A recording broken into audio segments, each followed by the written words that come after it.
Welcome to star 9 news. Tirupati జిల్లా వాకాడులోని శ్రీ శక్తి భవనంలో పదవి విరమణ చేసిన వాకాడు ఎంపీడీఓ తోట గోపీనాథ్ ను పలువురు సన్మానం చేశారు. మండల పరిషత్ కార్యాలయ సిబ్బంది, వాకాడు మండల విద్యాశాఖ అధికారి నజాబుల్లా, వాకాడు సచివాలయ కార్యదర్శి ఉమామహేశ్వరరావు, వాకాడు ఇన్ఛార్జ్ ఎంపీడీఓ వెంకటేశ్వరరావు తదితరులు పాల్గొన్నారు.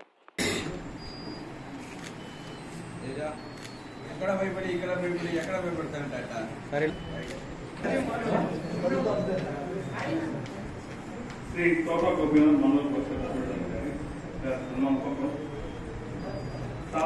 సాధించావు జీవితం వంశం మెచ్చే సంఘం మెచ్చే మన గోపీనాథ్.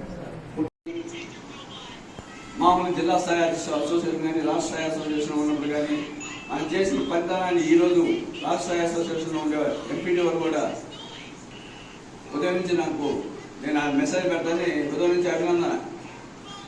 దీనివల్ల నా వల్ల ఏంటంటే నా ప్రమోషన్తో కూడా దగ్గర స్టేట్ మొత్తంలో 49 మందికి ఎంపీడీ వారి ప్రమోషన్ 2017లో 3 రోజులు విజయవాడలోనే కూర్చొని 3 రోజులు ఈ 40 మందికి ప్రమోషన్ చేయాలి. అక్కడ కదిలిన తర్వాత దాని తర్వాత ఇప్పటి నుంచి వరుసగా ప్రమోషన్ వస్తున్నాయి. సో దాని మీద అంతా ఇది చేసి ఒక 3 రోజులు కూర్చొని ఆగస్టు 35 లోపల ప్రమోషన్ ఆగిపోతే మళ్ళీ అది పోతుంది, మనకు నెక్స్ట్ సౌకర్యం వస్తుంది.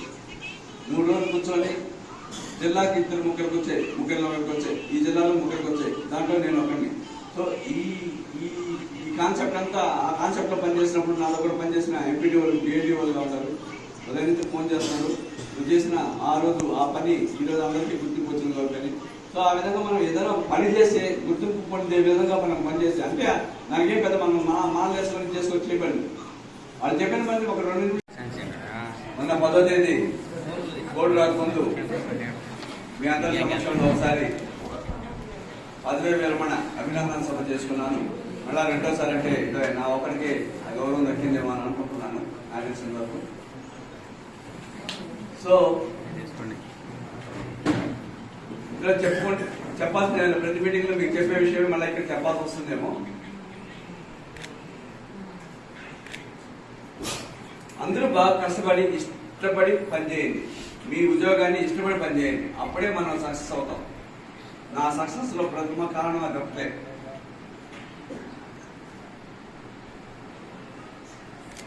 చాలా ఇష్టంగా ఉద్యోగం చేశారు, దానికి ప్రతిఫలం మీరు చూశారు, నా వార్డు కానీ నా గుణం పేరు కానీ. సో మీ అందరూ కూడా అదే విధంగా పనిచేయండి. వాకాడు మండలాన్ని మనం గత 5 సంవత్సరాల్లో అటు నెల్లూరు జిల్లాలో కానీ ఇటు మన తిరుపతి జిల్లాలో కానీ ప్రథమ స్థానంలో పెట్టున్నాను. దాన్ని అక్కడే వస్తారా క్లోజ్ కిందకి వేస్తారా అనేది మీ చేతుల్లోనే ఉంది. సో ఇప్పుడేమి ట్రాన్స్ఫర్స్ ఏమి లేవు, ఇప్పుడేమి ఎలక్షన్ కూడా ఒకటి వచ్చింది కాబట్టి ఎలక్షన్ పని ఉంటుంది, రిమైనింగ్ పని మళ్ళా ఉంటుంది కాబట్టి ఆ లోపల మీ సచివాలయానికి సంబంధించి మనం ఏం చేసినప్పటి వరకు అనేది ఒకసారి చూసుకుంటా ఉంటే నెక్స్ట్ ఎలక్షన్ అయిపోతేనే వచ్చిన ట్రాన్స్ఫర్స్ వస్తాయో, మరి గవర్నమెంట్ మారుతారు, గవర్నమెంట్ ఉన్నా కూడా గవర్నమెంట్ మారినా కూడా మనం చేసే పని మనం ఏ గవర్నమెంట్